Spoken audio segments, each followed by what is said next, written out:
सामाजिक और राजनीतिक क्षेत्र के अंदर अपनी पहचान बना चुके हैं। विनय दुबेला से हम एक खास चर्चा करेंगे और उनसे पूछेंगे कई बातों के बारे में और लेंगे उनके जवाब। नमस्कार, बहुत स्वागत है आप सभी का कार्यक्रम रूबरू के अंदर। जैसा कि आप जानते हैं कि कार्यक्रम रूबरू के अंदर हम मंदसौर की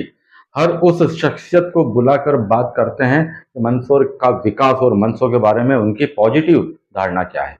आज कार्यक्रम रूबरू के अंदर हम मुलाकात करने जा रहे हैं विनय दुबेला जी से। अब मैं दुबेला जी से पूछता हूँ कि मैं आपका परिचय किस रूप में दूं, राजनीतिक रूप में दूं, सामाजिक कार्यकर्ता के रूप में दूं, हिंदूवादी नेता के रूप में दूं, किस रूप में मैं आपका परिचय दूं, आप खुद डिसाइड करिए। ये निश्चित रूप से मैं एक मंदसौर का एक जिम्मेदार नागरिक हूँ। इस रूप जी में मेरी पहचान रहेगी तो ज्यादा सार्थक होगी। जी, बात सही कह रहे हैं आप। हम सब मंदसौर के बाशिंदे हैं और इस बढ़ते हुए मंदसौर के साथ में हम भी अपने कदम बढ़ाकर एक छोटा सा योगदान दे रहे हैं कि मंदसौर के हित में कौन सी अच्छी बात हो सकती है। दुबेला जी, हमारा इस कार्यक्रम का उद्देश्य यही है। मैं थोड़ा सा आपसे राजनीतिक क्षेत्र में की बात पूछना चाहूंगा। कार्यक्रम की शुरुआत करते हैं हम। राजनीतिक क्षेत्र में आप आए, क्या सोच के आए थे? आपकी बहुत कुछ परिवर्तन कर देंगे या फिर कुछ क्या सोचा था आपने? निश्चित रूप से आपके सभी दर्शकों को प्रणाम करता हूँ और आपके इस सुंदर से कार्यक्रम में जिससे मेरा शहर खड़ा होने वाला है, बड़ा होने वाला है और बड़े पर्दे पर जब मेरा शहर दिखेगा तो वहाँ पर भी यहाँ की कुछ चीज़ें बहुत अच्छे से साफ साफ दिखनी चाहिए। मैं जब राजनीतिक शुरुआत कर रहा था तो मुझे ऐसा लगता था कि मैं मेरे अपने शहर के लिए अपनी स्वयं की भूमिका को सुनिश्चित करूं कि मैं एक सामान्य नागरिक के रूप में, एक राजनीतिक कार्यकर्ता के रूप में और सोशल वर्कर के रूप में भी किस प्रकार से अपने शहर को बड़ा कर सकता हूं या बढ़ाने में मदद कर सकता हूं। जो नेतृत्व कर रहे हैं उनके साथ कितनी अपनी भागीदारी सुनिश्चित कर सकता हूँ, इस उद्देश्य से मैंने इसमें अपनी भूमिका निभाने की पूरी कोशिश की और जितना क्रम मैंने अभी तक किया है तो मुझे लगता है कि मैंने शहर में चाहे वो गिलेरी के रूप में ही लेकिन थोड़ा थोड़ा सहयोग करने का प्रयास किया है। सेतुवादी छवि भी बहुत तेजी के साथ में बढ़ रही थी, तो अचानक से क्या हुआ कि उस बढ़ते हुए कदम पर अचानक से रोक लग गया और अब आप काफी संतुलित तरीके से इस क्षेत्र में काम कर पा रहे हैं? नहीं, ऐसा नहीं है। मैं हर उस गलत चीज का विरोध करता रहूंगा, करता हूं, करता रहूंगा हमेशा। जी यदि लगता है कि यदि मेरे सनातन को लेकर कोई गलत प्रकार की भाषा का उपयोग करता है, गलत तरीके से हमारे हिंदुओं के लिए गलत बात करता है, तो मैं आज भी उसी भूमिका में सदैव खड़ा रहता हूँ। लेकिन यदि लगता है कि मेरे शहर में जिस चीज का वातावरण बनाने की आवश्यकता है कि इस क्षेत्र को पूरे सबके साथ सबका सहयोग लेकर आगे बढ़ाना है, तो फिर मुझे लगता है कि जब जब जैसी जैसी परिस्थिति बनेगी मैं वैसे रूप में मंदसौर में दिखने के लिए तैयार हूँ। चाहे वो हिंदुत्व का रूप हो, चाहे वो सामाजिक कार्यकर्ता का रूप हो, चाहे राजनीतिक कार्यकर्ता के रूप में हो। मेरा जब इसी से जुड़ा हुआ आपसे प्रश्न पूछता हूँ मैं आपके अंदर। आप औद्योगिक क्षेत्र विकसित कर रहे हैं, पुराना हमारा औद्योगिक क्षेत्र बना हुआ ही है, मगर देखने में भी आ रहा है कि मंदसौर में कुछ फैक्ट्रियां तो बची नहीं। जो गिनी चुनी फैक्ट्रियां, बड़ी फैक्ट्रियां थी, वो भी बंद हो गई है। हम औद्योगिक क्षेत्र तो बना लेंगे, उद्योग कहाँ से लाएंगे? क्या प्लान है उसके लिए आपके पास? देखिए, मैं जब सरकार की योजनाओं को पढ़ता हूँ, देखता हूँ और जब वो युवाओं को, नए उद्यमियों को तैयार करने के लिए निरंतर प्रशिक्षण का काम कर रही है और हमारी जो स्कूली शिक्षा है, जो कॉलेज की शिक्षा है, यहाँ पर भी उद्योग को मतलब व्यावसायिक शिक्षा का जो चलन बढ़ाने की आवश्यकता है। लेकिन हमारी अपनी जिज्ञासा, मैं फिर कह रहा हूँ कि जिज्ञासा हमारी होनी चाहिए यदि बढ़े और विकासशील नहीं हो पाएंगे, विकास नहीं कर पाएंगे हम इसके अंदर। विनय जी, आप सामाजिक क्षेत्र में काम कर रहे हैं, तो मुझे जहां तक जानकारी है आपने एक ऐसा सैनिकों का ग्रुप बना रखा है जिसमें कई सैनिक जुड़े हुए हैं उसके अंदर, और ये शायद प्रदेश का ऐसा संगठन है जो आपने, शायद मैं कुछ गड़बड़, मुझे बताइएगा, ऐसा शायद प्रदेश का ऐसा कुछ ये आपका ग्रुप है जिसमें इतने सारे सैनिक मंदसौर जिले के जो काम करते हैं वो जुड़े हुए हैं। तो किस ढंग से आपका ग्रुप बनाइए और इसमें आप किस ढंग से सामाजिक कार्य करते हैं सैनिकों के प्रति? मैं खुले रूप से आज आपके चैनल को मैं बहुत आस्था के साथ बंधा हूं कि मेरा देशभक्त सैनिक इस जो है हमारी रक्षा का मुख्य आधार है। और जब देश के यशस्वी प्रधानमंत्री नरेंद्र मोदी जी ने प्रधानमंत्री पद की शपथ ली और एक आह्वान सैनिकों के लिए किया कि मैं अपने सैनिकों के प्रति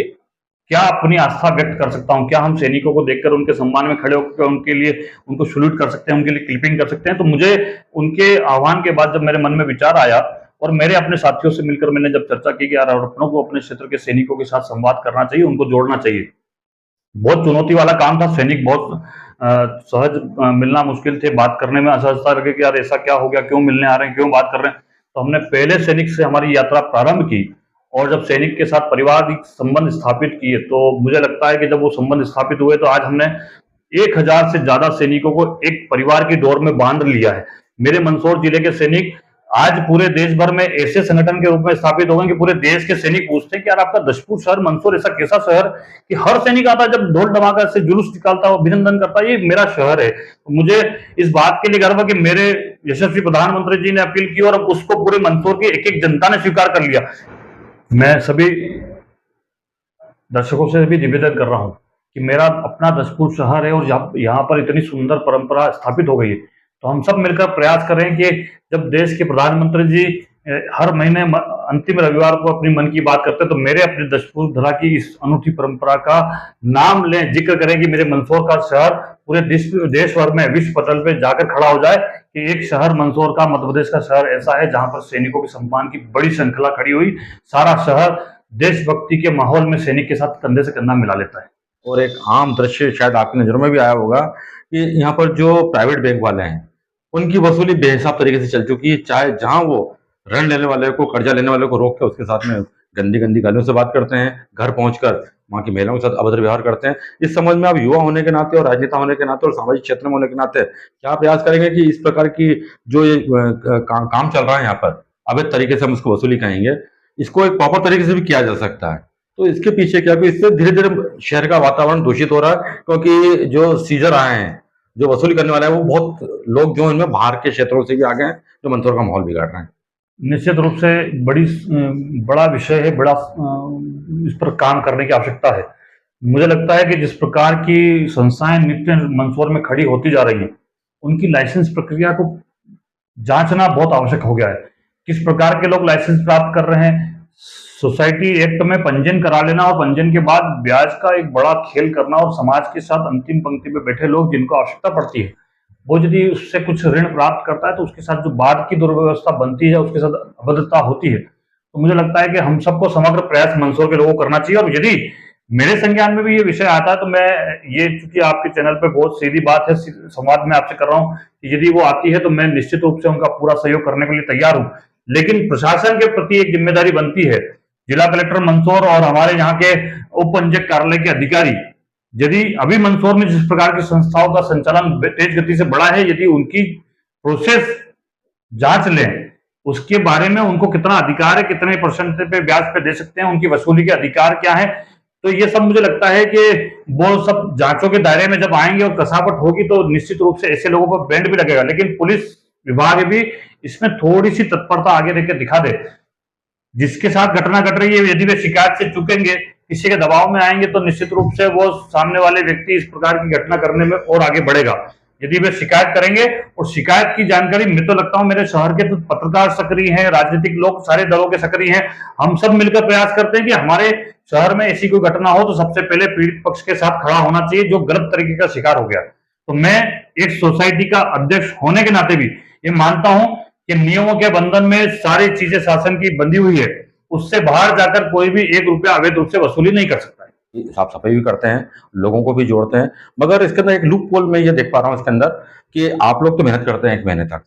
उसको साफ भी कर देते हैं, उसका स्वरूप चेंज कर देते हैं, उसका रंग रोगन कर देते हैं, मगर देखने में आ रहा है कि जो सरकारी एजेंसियां हैं बाद में उस तरफ ध्यान नहीं देती हैं, और वो जो गंदी बावड़ी थी वापस गंदी हो जाती है, या कुएं गंदे थे वापस गंदे हो जाते हैं, या जिन नदियों को आपने साफ करा वो पुरानी वापस गंदी हो जाती है। क्या सरकारी एजेंसियों का दायित्व नहीं बनती है कि जन भागीदारी से जो काम किया गया है उसको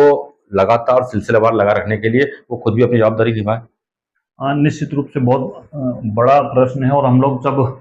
सामाजिक क्षेत्र में काम करने आगे बढ़ते हैं तो स्वाभाविक है कि जो प्रशासनिक व्यवस्था है उसकी तरफ आशा भरी निगाहों से देखते भी हैं कि ये प्रशासनिक अमला यदि बेसिक रूप से जमीन पे आम सामाजिक कार्यकर्ताओं के साथ मिलकर, शहर के आम लोगों के साथ मिलकर साझा रूप से काम करेगा,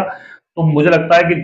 जिन कामों को जनता ने अपने हाथ में लिया है, सोशल वर्करों ने अपने हाथ में लिया, उनको बहुत पूर्णता के साथ हमेशा के लिए ठीक किया जा सकता है। मैं जब 2010 में माँ शिवना के घाट पे बहुत छोटी अवस्था में था, राजनीति में सक्रिय नहीं होता, लेकिन मन में था कि मेरी शिवना मैया, जहाँ पर अष्टमुखी